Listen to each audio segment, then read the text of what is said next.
Di sebuah sudut kamar kosan yang lembab, di antara tumpukan baju kotor dan bungkus mie instan kosong, sebuah benda aneh berdiri tegak. Bukan boneka porselin antik, bukan pula patung kayu berukir mistis. Ini adalah jelangkung. Tapi bukan jelangkung biasa. Yang ini terbuat dari kardus bekas mie instan yang diikat asal-asalan dengan karet gelang. Kepalanya dari bola plastik yang dicat putih belepotan, dan tangannya cuma 2 ranting pohon mangga kering yang entah Didin dapat dari mana. Di dadanya ditempel secari kertas bertuliskan Jelangkung Didin, arwah Twitter. Malam itu 3 mahasiswa semester akhir yang putus asa karena skripsi buntu mencoba peruntungan. Mereka menyorotkan senter ke arah jelangkung kardus itu, komat kamit membaca mantra yang mereka dapat dari meme internet.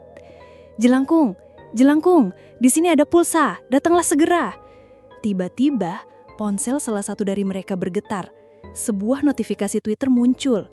Akun bernama @arwahdidin_real memposting. Woi, ini siapa yang manggil? Pulsa gue sekarat nih, mana kuota udah habis dari tadi pagi. Jangan cuma manggil doang, kirimin pulsa dong. Minimal 10.000 lah, #jelangkung miskin, #kuota krisis, #arwah galau. 3 mahasiswa itu saling pandang. Bulu kuduk mereka merinding, tapi bukan karena takut, melainkan karena geli. Hidup Didin bahkan sebelum ia menjadi arwah gentayangan yang cuma bisa nge-tweet adalah sebuah komedi absurd tanpa henti. Sejak lahir, Didin sudah menunjukkan bakatnya sebagai individu yang unik. Saat bayi, alih-alih menangis minta susu, ia pernah kedapatan menggigiti remote TV seolah-olah berusaha mengganti saluran ke dimensi lain. Ibunya, seorang ibu rumah tangga yang sabar, sering geleng-geleng kepala melihat tingkah pola anak sematawayangnya itu. Ayahnya, seorang pensiunan PNS yang hobi memelihara burung perkutut, lebih sering menganggap Didin sebagai proyek eksperimen sosial yang gagal. Didin tumbuh besar di era digital, di mana internet menjadi napas dan kuota adalah darah.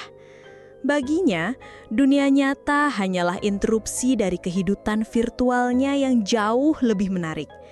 Ia bisa menghabiskan berjam-jam di depan layar, berselancar di media sosial, menonton video kucing lucu, atau berdebat sengit dengan akun anonim tentang teori konspirasi alien yang membangun piramida di Mesir. Pekerjaannya? Freelancer ahli riset yang sebenarnya cuma tukang copy-paste dari Wikipedia, tapi dengan bangga ia menyebut dirinya konsultan informasi digital. Tentu saja penghasilannya pas-pasan, lebih sering pas-pasan untuk beli kuota daripada untuk makan. Rutinitas harian Didin adalah sebuah mahakarya kekacauan. Ia bangun siang, biasanya karena alarm ponselnya kehabisan baterai, atau ia terlalu asyik scrolling Twitter sampai subuh. Sarapan seringkali dilewatkan, diganti dengan segelas air putih dan sebatang rokok kretek, sambil matanya tak lepas dari layar ponsel. Mandi? Itu adalah kegiatan opsional, tergantung seberapa banyak notifikasi Twitter yang ia dapatkan. Jika ada trending topik menarik, mandi bisa ditunda sampai jam 3 sore. Hubungan sosial Didin juga tak kalah unik. Ia punya banyak teman di dunia maya, tapi di dunia nyata, ia lebih sering menyendiri. Pernah suatu ketika, ia diajak nongkrong oleh teman-teman lamanya. Didin datang, tapi sepanjang malam ia hanya sibuk memotret makanan, mengunggahnya ke Instagram dengan filter berlebihan, dan menulis caption filosofis tentang keberadaan dan kelezatan sate Padang. Teman-temannya hanya bisa menghela napas. Obsesinya pada internet mencapai puncaknya. Ia pernah menjual koleksi komik langka kesayangannya hanya untuk membeli paket data bulanan yang paling mahal. Ia bahkan mencoba diet internet selama sehari, yang berakhir dengan ia mondar-mandir gelisah seperti orang sakau, akhirnya menyerah dan langsung membeli paket data darurat. Hidup tanpa internet itu seperti hidup tanpa oksigen, katanya suatu kali dengan nada dramatis yang berlebihan. Didin juga punya kebiasaan aneh lainnya. Ia sering berbicara sendiri, tapi bukan dengan dirinya sendiri, melainkan dengan audiens imajiner di kepalanya. Seolah-olah ia sedang membuat vlog atau live streaming. Oke guys, jadi hari ini kita akan mencoba resep mie instan kuah susu. Jangan lupa like, komen, subscribe, dan nyalakan lonceng notifikasi ya. Padahal ia cuma sendirian di dapur kosan. Tetangga kosnya sering mengira Didin kesurupan atau sedang berlatih drama monolog. Suatu hari, Didin mendapat proyek besar dari klien yang sangat penting. Proyek ini menjanjikan bayaran yang cukup untuk membeli kuota internet selama setahun penuh, plus bonus untuk membeli ponsel baru. Didin sangat antusias. Ia bekerja siang dan malam tanpa henti, hanya ditemani secangkir kopi instan dan dentingan notifikasi Twitter. Ia bahkan rela tidak mandi selama 3 hari demi menyelesaikan proyek ini tepat waktu. Puncaknya terjadi pada malam penyerahan proyek. Didin sudah di ambang batas, matanya merah, rambutnya acak-acakan dan bau badannya, ya lupakan saja. File proyek sudah siap dikirim, tinggal klik send. Jantung Didin berdebar kencang. Ini adalah momen yang ia tunggu-tunggu. Ia membayangkan kuota tak terbatas, bisa streaming film sepuasnya, main game online tanpa lag, dan scrolling Twitter sampai jempolnya keriting. Namun, takdir punya rencana lain dan takdir Didin selalu punya selera humor yang gelap. Tepat saat jarinya melayang di atas tombol send, layar ponselnya tiba-tiba meredup. Notifikasi pop-up muncul, kuota Anda telah habis. Didin terkesap, ia mencoba mengklik lagi, tapi nihil. Ia panik mencari-cari sisa pulsa. Pulsa Anda tidak mencukupi untuk membeli paket data. Dunia Didin runtuh. Proyek besar itu, impian kuota tak terbatas, semuanya sirna dalam sekejap. Didin menjerit, bukan jeritan horor, tapi jeritan frustasi yang mendalam akibat digital withdrawal syndrome. Ia menggelepar, tangannya masih menggenggam erat ponsel yang layarnya gelap. Dan di tengah kegelapan itu, Didin menghembuskan napas terakhirnya dengan penyesalan terbesar dalam hidupnya. Tidak bisa mengirim file proyek karena kehabisan kuota. Kematian Didin menjadi legenda di kalangan tetangga kos. Ada yang bilang ia meninggal karena terlalu banyak begadang. Ada yang bilang karena kebanyakan makan mie instan. Tapi hanya Didin sendiri yang tahu kebenaran pahit itu. Dan sekarang, sebagai arwah, ia masih kocak. Ketika ia sadar sudah menjadi hantu, hal pertama yang ia rasakan adalah lega. Akhirnya gak perlu bayar kuota lagi, pikirnya. Tapi kelegaan itu hanya sesaat. Ia segera menyadari bahwa sebagai arwah, ia tidak bisa lagi scrolling Twitter, tidak bisa streaming YouTube, bahkan tidak bisa nge-like postingan mantan.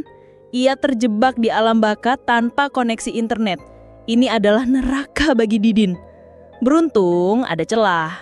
Seorang paranormal muda yang iseng mencoba memodifikasi ritual jelangkung dengan sentuhan modern.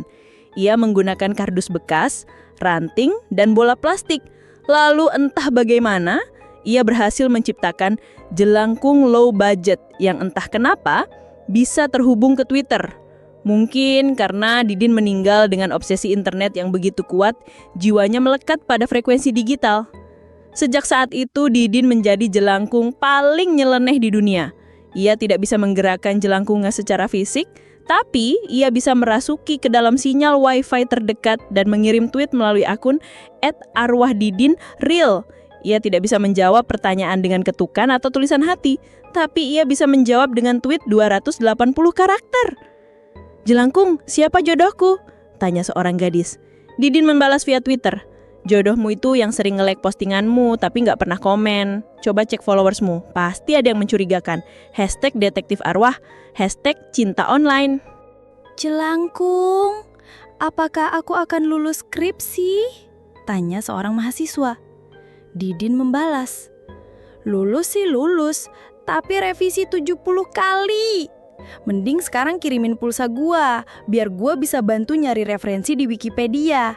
#skripsigalau, #arwahpembantu." Pernah suatu ketika, sekelompok anak SMA yang iseng memanggilnya. Mereka bertanya, "Jelangkung, kenapa kamu meninggal?" Didin dengan emosinya yang meluap-luap, yang hanya bisa ia salurkan lewat emoji, membalas, "Gara-gara kuota abis anjir. Udah nulis skripsi berlembar-lembar. Tinggal klik send, malah disconnected. Rasanya pengen unfollow semua provider seluler di alam baka. #trauma kuota, #rip kuota, #arwah marah." Para pemanggil jelangkung itu bukannya takut, malah tertawa terbahak-bahak. Reputasi jelangkung Didin menyebar dengan cepat. Ia bukan lagi arwah penakut, melainkan arwah penghibur yang selalu punya komentar pedas atau kocak tentang kehidupan. Ia menjadi semacam influencer di alam baka, dengan followers yang terus bertambah. Didin pun menemukan tujuan baru dalam kehidupan setelah kematiannya.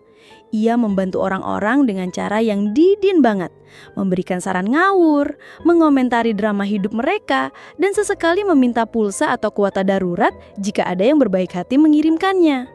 Ia bahkan pernah membantu seorang content creator yang kehabisan ide dengan memberikan ide-ide gila yang hanya bisa terpikirkan oleh arwah pecandu internet. Hidup Didin, baik saat masih bernapas maupun setelah menjadi arwah, adalah cerminan ironi modern. Ia adalah simbol betapa absurdnya ketergantungan kita pada teknologi, sampai-sampai kematian pun bisa disebabkan oleh hal sepele seperti kehabisan kuota. Kisahnya mengingatkan kita bahwa di era digital ini, koneksi internet bisa jadi lebih vital daripada kebutuhan dasar lainnya, mengubah prioritas hidup hingga ke titik yang menggelikan. Pada akhirnya, cerita Didin si jelangkung low budget ini adalah sindiran satir yang tajam. Ia menertawakan kita, manusia modern yang begitu terikat pada layar dan notifikasi, hingga lupa bahwa ada dunia nyata di luar sana. Mungkin jika Didin dulu lebih sering melihat ke atas daripada ke bawah layar ponselnya, ia tidak akan berakhir sebagai arwah Twitter yang terjebak di kardus bekas. Mungkin ia akan menemukan bahwa hidup itu lebih dari sekedar trending topik dan jumlah likes. Dan bahwa kematian itu idealnya tidak disebabkan oleh paket data yang kedaluarsa.